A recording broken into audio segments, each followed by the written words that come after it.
Yo, Ghana man, me den Richard Uforiado, Abiriw Assembly member. So na mungi na munim no, yesi yeri the Yam Festival in Abiriw.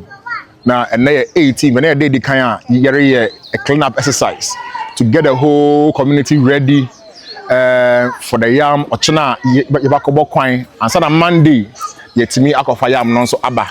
And to me to answer their friend, Ubia say the place be from 18th to the 25th of July 2026 is Abiriw Ekuapem. Peace. Oh, hekrese. Saturday pe ni nia. Na nchemo ne ene afiase ne siesi amate for ene Abiriw eji 2026. No ne nchemo ene afiase ne siesi amate fefefe. Erade ambo adoma ache ninchi ene bo te akpa. Ne dudu. Nso ene bo chu bayra mofe na be ekurete. Me chu opportunity bonim to invite Abiriw SPS say asokwara be Abiriw ne ombeke ne so ne page edwa ne ebo afio me ne nkwe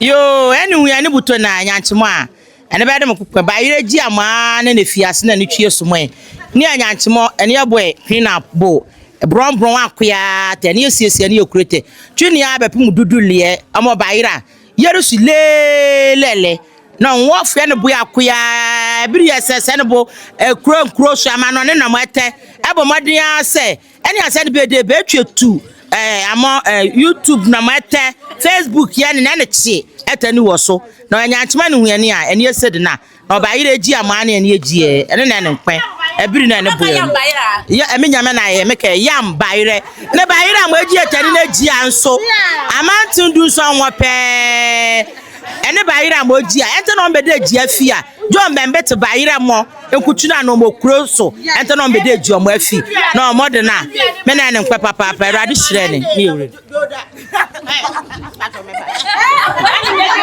small boy like you now Randy you never proston ma usefie look at all this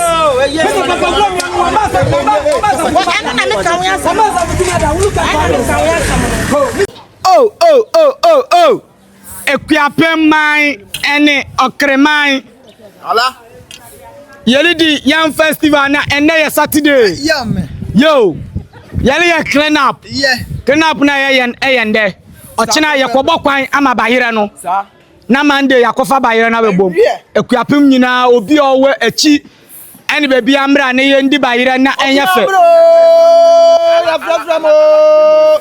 awa woni na mo bro ya frefrem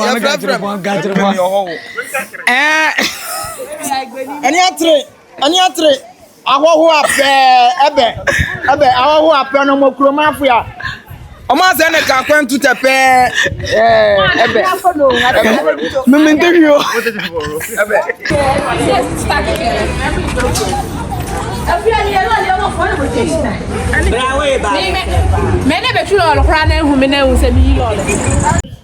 Abiriw for festival Nedu, and we are urging each and every one of you to come and experience the culture. It's going to be late, nice, and a life full of culture and experience. Inti mo amut wo akwentu mo nyina mo mbra na mo beka ho ne eni di egia. Bye bye.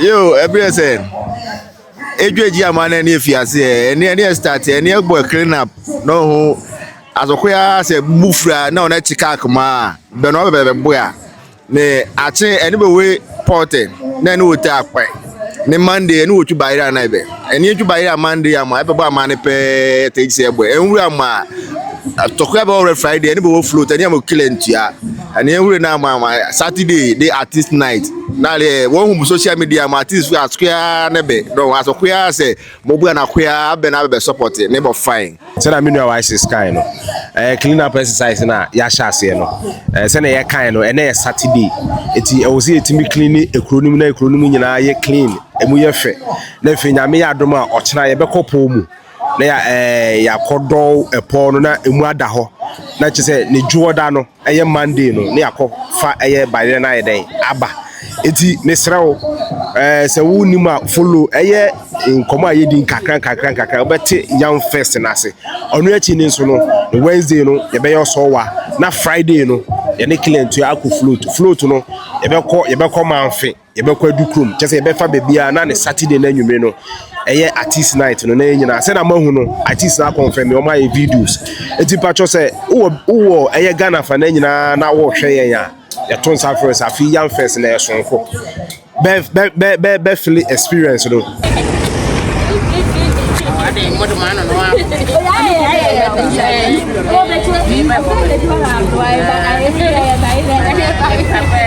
Abiriw say eni adwa ne foso set eni ehua eni esiesie to ne nyame ambo adoma achinchin eni woda akpe ni dudu eni wotu bayra na ebe ena ne pe ebe na afimo adwaji a beji esedodo bi me na ne pe nkwen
Abiriw say me na ene anche ene ehu ani buta mo be de kuken ene beji Abiriw edwe etremo yam festival akonfo asokoya bisaka enum di bebre bisakene na wa se obete bebechenko ene start twunne a wa fududu na wa se obete bebechenko ne bo afie me na ene nkwen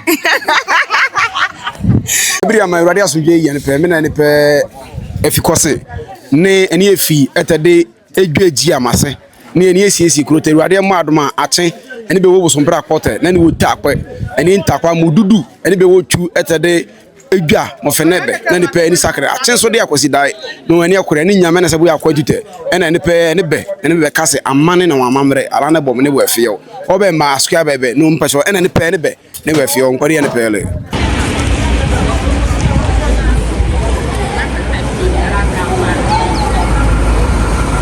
Oh, Abiriw say nyanchimole ene nchiene a edweji amane ene hyase ne ene ba communal labor ene fonche bron ate atin ene be wote bo so mpra akpe omo Monday ene otu daira na ebe ofo asokoya bo ene be pa asokoya chew say abebu ene Monday ti atin ade na ntieji baira ne ba fio na asokoya ene nchiene nyanchima wantimi mo memrante no mo minya men mi ken no meta hu se eni afunchi kura te fe no fu ya square we abe eni pe ni fionu ado na ntieji baira ne ba fie o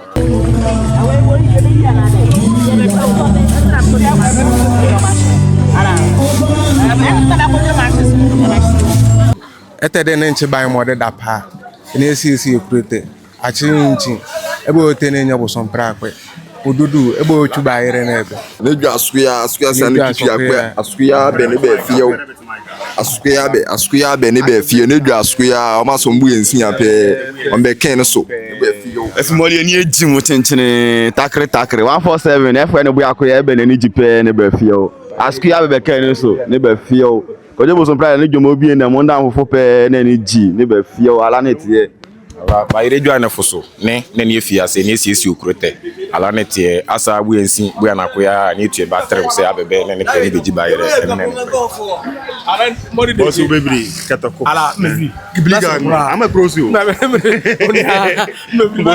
Bosu katako so. Oh. Secrétaire. Madame Lele, atari afimo. Afimo. Me etre me kwasi. Askoya etre me kwasi. Mane bibebri. Atari afimo edwa. Ene etre wombo takwa akra ene etre. Ne jane askoya be boy ene yetokoya wo me. Iwo so pepepe.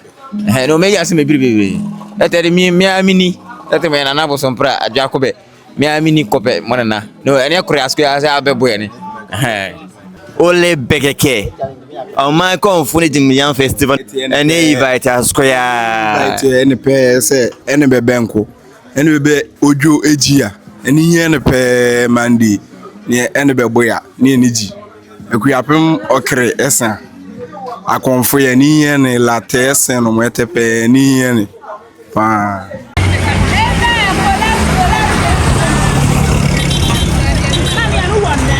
Abiriw edi ejibira anefo ni esese kurate tete eni ehuma ala pepepe ni esese kurate achi ebe otakpe ni dudu ewochu iba nechu na ebe eni asebu akwentute eni ase ni bu okurate eni pe ne chow ebe na ne bebe bo eni ne bo ne be feel eno baron ni nebe kese activities a di bebere no me pe ne chow ebe na ne bo ne be feel na ni okurata inyansi me na npe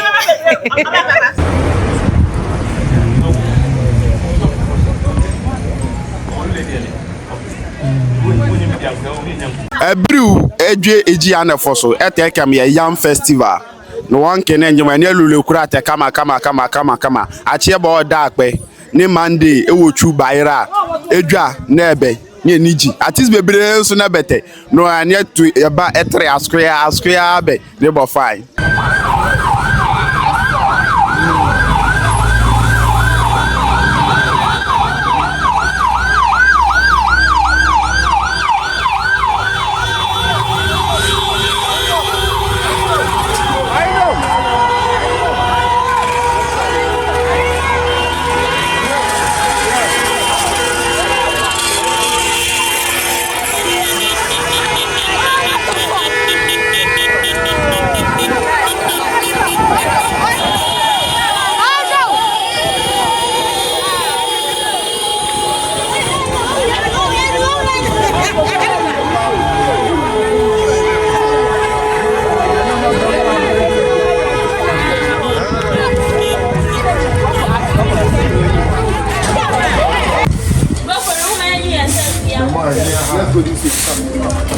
Hey.